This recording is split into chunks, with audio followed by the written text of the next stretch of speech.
വണക്കം, വന്ദനം, നമസ്കാരം. Good morning to you all. സ്വാഗതം ചെയ്യുകയാണ് ട്രേഡർ ഓപ്ഷൻ ട്രേഡറിലേക്ക്. ഞാൻ നിങ്ങളുടെ സ്വന്തം ഗുരുശി. ഞാനൊരു സെബി രജിസ്റ്റർ അഡ്വൈസറല്ല. അതുകൊണ്ട് തന്നെ വീഡിയോയിൽ പറയുന്ന കാര്യങ്ങൾ സ്റ്റഡി പർപ്പസിനായിട്ട് യൂസ് ചെയ്യുക. ഈ വീഡിയോയിൽ പറയുന്ന കാര്യങ്ങൾ സ്റ്റഡി പർപ്പസിനായിട്ട് യൂസ് ചെയ്യുക. ഈ വീഡിയോ റെക്കോർഡ് ചെയ്യുന്ന ദിവസം 19-ാം തീയതി 12-ാം മാസം 2025 ഫ്രൈഡേ, വെള്ളിയാഴ്ച 7:28 ആയിട്ടുണ്ട്. ഫ്രൈഡേ ആണ്. ഇനി അങ്ങോട്ട് കുറച്ച് ഹോളിഡേയ്സൊക്കെ ഉണ്ട്. തിങ്കളാഴ്ച, പിന്നെ അടുത്ത ആഴ്ച ക്രിസ്മസ് വരുന്നുണ്ട്. അതുകൊണ്ട് തന്നെ ഫ്രൈഡേ ലോസ് ആയാൽ നിങ്ങൾക്ക് 2 ദിവസം ഉറക്കം കിട്ടാത്ത ദിവസങ്ങളായിരിക്കും. എല്ലാം വീണ്ടും നോക്കി ഇമോഷൻ പ്രശ്നമായി. പിന്നെ ആ ഇമോഷൻ ദേഷ്യമായി മാറി എന്ത് കണ്ടാലും ദേഷ്യപ്പെടുക എന്നുള്ള ലെവലിലോട്ട് പോകും. അതുകൊണ്ട് ഇന്ന് ലോസ് ബുക്ക് ചെയ്യാതിരിക്കുക. അഥവാ ലോസ് ബുക്ക് ചെയ്താൽ ഒരു ട്രേഡ് കൊണ്ട് നിർത്തുക. ഇത് ഇന്നലത്തെ നിഫ്റ്റി 50-ൻ്റെ ചാർട്ടാണ് നമ്മൾ ഇന്ന് ഡിസ്കസ് ചെയ്യാൻ പോകുന്നത്. ഇന്നലെ എവിടെയൊക്കെയാണ് നമ്മുടെ പോയിൻ്റ് ഓഫ് കൺട്രോൾ വർക്കായത്, number 1. Number 2, smart money concept, അല്ലെങ്കിൽ സ്മാർട്ട് മണി എന്ന് പറഞ്ഞാൽ എന്താണ്, അവരെങ്ങനെയാണ് വർക്ക് ചെയ്യുന്നത്. ഈ 2 കാര്യങ്ങൾ നമ്മൾ ഈ വീഡിയോയിൽ ഒരു 5 മിനിറ്റിനകത്ത് പറഞ്ഞു തീർക്കാനായിട്ട് ശ്രമിക്കുകയാണ്. 5 മിനിറ്റേ ഉള്ളൂ നമ്മളെ വീഡിയോ. ഇത് ഇന്നലത്തെ ചാർട്ടാണ്. എന്താ ഉഗ്രനായിട്ട് വർക്ക് ചെയ്തതെന്ന് നോക്കിയേ. ഉഗ്രൻ. നമ്മുടെ ആ കൺട്രോൾ ലെവലിൽ ഇന്നലെ ഓപ്ഷൻ ബയറിന് രാവിലെ ഒരു PE, വീണ്ടും ഒരു CE, വീണ്ടും ഒരു PE, ഇങ്ങനെ ഒരു 3 ട്രേഡ്. ഇത് ആദ്യമായിട്ടാണ് 3 ട്രേഡ് കുറേ ദിവസങ്ങൾക്ക് ശേഷം നിഫ്റ്റി ഫ്യൂച്ചർ അല്ലെ ഇൻഡെക്സ് ഓപ്ഷൻ ഫ്യൂച്ചറിൽ 3 ട്രേഡ് ഓപ്പർച്യൂണിറ്റി തരുന്നത്. 3 ട്രേഡ് ഓപ്പർച്യൂണിറ്റി ഉള്ളൂ. കണ്ടോ, നോർമലായിട്ട് 1 അല്ലെങ്കിൽ 2 തരാറുള്ളൂ. മാക്സിമം 1 എന്നിട്ട് സൈഡ് വേസിലോട്ട് പോകും. ഇത് ഇന്നലെ 3 ട്രേഡിംഗ് ഓപ്പർച്യൂണിറ്റി നിഫ്റ്റി തന്നിട്ടുണ്ട്. ഇവിടെ ഓപ്ഷൻ സെല്ലറിനും നല്ല അടിപൊളിയാണ്. ഓപ്ഷൻ ബയറിനും നല്ല ദിവസമായിരുന്നു ഇന്നലെ. ശരി, അപ്പോൾ ഇന്നലെ വേറെ എന്തൊക്കെയാണ് നടന്നതെന്നുള്ളത് നമുക്ക് നോക്കാം. നമുക്ക് ചാർട്ടിലോട്ട് പോകാം. നിഫ്റ്റിയുടെ ഫ്യൂച്ചർ ബേസ് ചെയ്തിട്ടുള്ള ചാർട്ടിലാണ് നമ്മൾ ഇത്രയും ദിവസമായിട്ട് പറയുന്നത്. അതിൽ നിന്ന് ഒരു മാറ്റവും നമ്മൾ അങ്ങോട്ടും ഇങ്ങോട്ടും മാറിയിട്ടില്ല. അതേസമയം നമ്മൾ സ്പോട്ട് ബേസ് ചെയ്തിട്ട് പോയിൻ്റ് ഓഫ് കൺട്രോൾ എങ്ങനെ എടുക്കണം എന്നുള്ളത് നോക്കണം. ഓക്കെ, ഇന്നലെ എവിടെയൊക്കെ വർക്ക് ചെയ്തു എന്ന് നോക്കാം.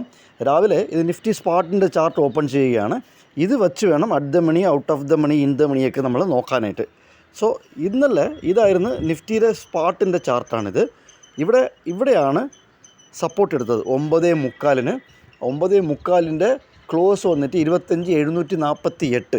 നിങ്ങൾക്ക് മുകളിൽ ലെഫ്റ്റ് സൈഡിൽ കാണാൻ പറ്റും. അതായത് അറ്റ് ദ മണി എന്താണ് 25,750 അല്ലേ. ഇന്നലത്തെ പോയിൻ്റ് ഓഫ് കൺട്രോൾ 115 നമ്മൾ പറഞ്ഞിരുന്നു. ഇത് അറ്റ് ദ മണിയിലാണോ വർക്ക് ചെയ്തത് നോക്കാം. ഇത് 25,750 കാളിൻ്റെ ചാർട്ട് ഇവിടെ എടുത്തിട്ടേക്കാണ്. സിയുടെ ചാർട്ട് 23 ഡിസംബറിൽ എക്സ്പയറി ആകുന്നതാണ്. ഓക്കെ, ഇതിൽ പരം ആരെങ്കിലും നമുക്ക് മാർക്കറ്റിൽ ഇത്രയും ആക്യുറസി ആയിട്ട് പറഞ്ഞു തരുമോ? കറക്റ്റ് നോക്കിയേ. എക്സാക്ട്ലി നമ്മുടെ പോയിൻ്റ് ഓഫ് കൺട്രോൾ 115 രൂപയിൽ അറ്റ് ദ മണി 25,750 റിവേഴ്സൽ ആയത് ഇന്നലെ 9:45. 9:45 115 രൂപയുടെ അവിടെ കറക്റ്റ് സപ്പോർട്ട് എടുക്കുകയും നല്ലൊരു അപ്പ് മൂവ് ഏകദേശം 220 രൂപയ്ക്ക് അടുപ്പിച്ച് ഒരു സൈഡായിട്ട് മുകളിലോട്ട് പോകുന്നത് നമ്മൾ കാണാൻ പറ്റി. ഓക്കെ, ഇത് രാവിലത്തെ ഒരു CE സൈഡിലുള്ള മുകളിലോട്ടുള്ള ഒരു യാത്രയാണ്. PE സൈഡിൽ എന്താണ് വർക്ക് ചെയ്തത് നമുക്ക് നോക്കാം. PE സൈഡിൽ നോക്കാം, പെട്ടെന്ന് തന്നെ നോക്കാം. PE സൈഡിൽ ഇതുണ്ടോ. PE സൈഡിൽ ഇന്നലെ 25,900 അവിടെ 12:45. അതിന് ശേഷമാണ് താഴോട്ടൊരു റിവേഴ്സൽ താഴോട്ട് വരുന്നത്. ഇവിടെ PE ഏത് സ്ട്രൈക്കിലാണ് വർക്ക് ചെയ്തതെന്ന് നോക്കാം. ഇത് ക്ലോസിങ് 25,880. സോ ഇവിടെ അടുത്ത മണി എന്താണ് 25,900. അത് 12:45. പക്ഷേ ഇവിടെയാണ് ചെറിയൊരു കളി മാറുന്നത്. ഇവിടെ 50 പോയിൻ്റ് ഇൻ ദ മണിയിലാണ് PE വർക്കായിരിക്കുന്നത്. എന്തിനാണ് 50 പോയിൻറ്റിൻ്റെ ഇൻ ദ മണി. ഇത് 25,950 ഡിസംബർ 23-ാം തീയതി എക്സ്പയറിയുടെ പുട്ടിൻ്റെ 15 മിനിറ്റിൻ്റെ ക്യാൻഡിൽ സ്റ്റിക്കാണ്.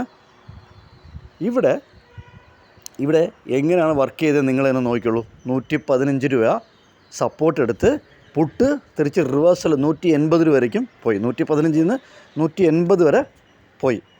ഇതാണ് നമ്മൾ ശ്രദ്ധിക്കേണ്ടത് മാർക്കറ്റിൽ. അല്ലാതെ POC എങ്ങനെ കണ്ടുപിടിക്കണേന്നും കാട്ടി ഇത് ശ്രദ്ധിച്ചാൽ തന്നെ നല്ല ഒരു 2 എൻട്രി കിട്ടിയില്ലേ. എത്ര പോയിൻ്റാണ് അല്ലേ. അവിടെ ആണെങ്കിൽ ഒരു 100 പോയിൻ്റ്, ഇവിടെ ആണെങ്കിൽ ഒരു 60 പോയിൻ്റ്, 60-65 പോയിൻ്റോളം ഇവിടെ ഒരു സിയിലും ഒരു പിയിലും ഓപ്ഷൻ ബയറിന് ഇതിനേക്കാൾ ഒരു നല്ലൊരു അക്യുറസി വേണം. ഓക്കെ, നമ്മളിത് പറഞ്ഞു കഴിഞ്ഞു. അടുത്തത് നമ്മൾ സ്മാർട്ട് മണി എന്ന് പറയുന്ന സംഭവമാണ്. അത് വലിയ കാര്യമൊന്നുമല്ല കേട്ടോ. ഈ സ്മാർട്ട് മണി കോൺസെപ്റ്റ് എന്നൊക്കെ പറയുന്നത് പേരാണ്. ഈ പേര് കണ്ടുകൊണ്ട് ആൾക്കാർ അതിൻ്റെ ബാക്കിൽ വീഴും.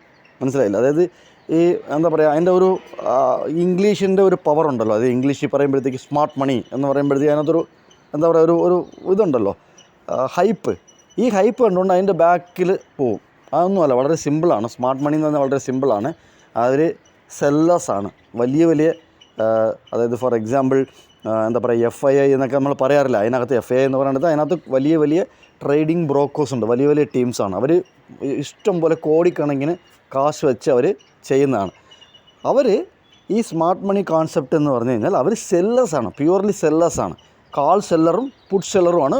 വലിയ എമൗണ്ടിൽ സെല്ല് ചെയ്യുന്ന ആൾക്കാരാണ്. വലിയ ലാർജ് സൈസിൽ വലിയ ഇതിൽ സെല്ല് ചെയ്യുന്ന ആൾക്കാരാണ്.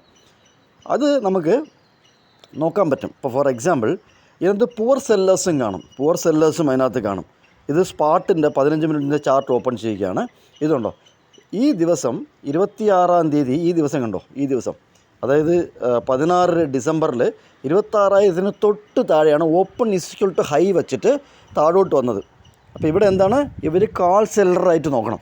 കാൾ സെല്ലർ എന്താ പറയുന്നത്, നിഫ്റ്റി അല്ലെങ്കിൽ ഏത് ഇൻഡെക്സ് ആണോ അത് താഴോട്ട് പോകും എന്നാണ് കാൾ സെല്ലർ ഡിമാൻഡ് ചെയ്യുന്നത്. അവരെങ്ങനെ ഉറപ്പിക്കുകയാണ്. പുട്ട് സെല്ലർ ആണെങ്കിലോ, ഞാൻ താഴോട്ട് വിടൂല, മുകളിലോട്ട് കൊണ്ടുപോകും എന്നാണ് പുട്ട് സെല്ലർ പറയുന്നത്. ഇവിടെ കാൾ സെല്ലറിന് ഒരു ഫോളോ ത്രൂ കിട്ടുന്നില്ല. അവരുടെ ലെവലിലോട്ട് വീണ്ടും ഇന്നലെ അവിടെ താഴോട്ട് ക്ലോസ് ചെയ്ത് പിന്നെ വീണ്ടും മുകളിലോട്ട് പോയി അതിൻ്റെ ഏരിയ പോയപ്പോൾ വീണ്ടും അവർ സെല്ല് ചെയ്തു. ഇന്ന് നമുക്ക് ഈ സ്മാർട്ട് മണി കോൺസെപ്റ്റിൽ ഈ open is equal to high എന്ന് പറയുന്നത് മാർക്കറ്റ് പ്രൊഫൈലിനെ സംബന്ധിച്ചിടത്തോളം ഒരു പുവർ സെല്ലേഴ്സാണ്, അല്ലെങ്കിൽ വീക്കർ ഹാൻഡ് സെല്ലേഴ്സാണ് open is equal to high എന്ന് പറയുന്നത്. ഓക്കെ, സോ ഇത് ഇന്ന് ഏത് എല്ലാ സി സ്ട്രൈക്കും previous day close day open above നിന്ന് കഴിഞ്ഞാൽ നമുക്ക് ഒരു മുകളിലോട്ട് തന്നെ നോക്കാൻ പറ്റും. കാരണം അവർ പേടിക്കും, ആ കാൾ സെല്ലേഴ്സ് പേടിക്കും. അവർ പ്രോഫിറ്റ് ബുക്ക് ചെയ്യും. എന്നിട്ട് പ്രോഫിറ്റ് ബുക്ക് ചെയ്യുമ്പോൾ എന്താ പറ്റുക, ഓപ്ഷൻ ബൈ ചെയ്യണം. ഓപ്ഷൻ സെല്ലർ ഫ്രഷ് ബയ്യർ അല്ല, ഓപ്ഷൻ സെല്ലർ അവർ പ്രോഫിറ്റ് ബുക്ക് ചെയ്യുന്നത് ഓപ്ഷൻ ബൈ ചെയ്യും. എങ്കിൽ അത് റിവേഴ്സലായിട്ട് നല്ല രീതിയിൽ മുകളിലോട്ട് പോകും. ഇന്നത്തെ പോയിൻ്റ് ഓഫ് കൺട്രോൾ ഇത് ഇച്ചിരി നമുക്ക് കുറച്ച് ട്രിക്കി ആയിട്ടുള്ള കാര്യമാണ്. എങ്കിലും ഇന്ന് 100 രൂപയാണ് പോയിൻ്റ് ഓഫ് കൺട്രോൾ. നോക്കിക്കൊള്ളുക. വീണ്ടും ഒരു വീഡിയോയിൽ കണ്ടുമുട്ടാം. കണ്ടതിൽ നന്ദി, നമസ്കാരം. Thank you very much.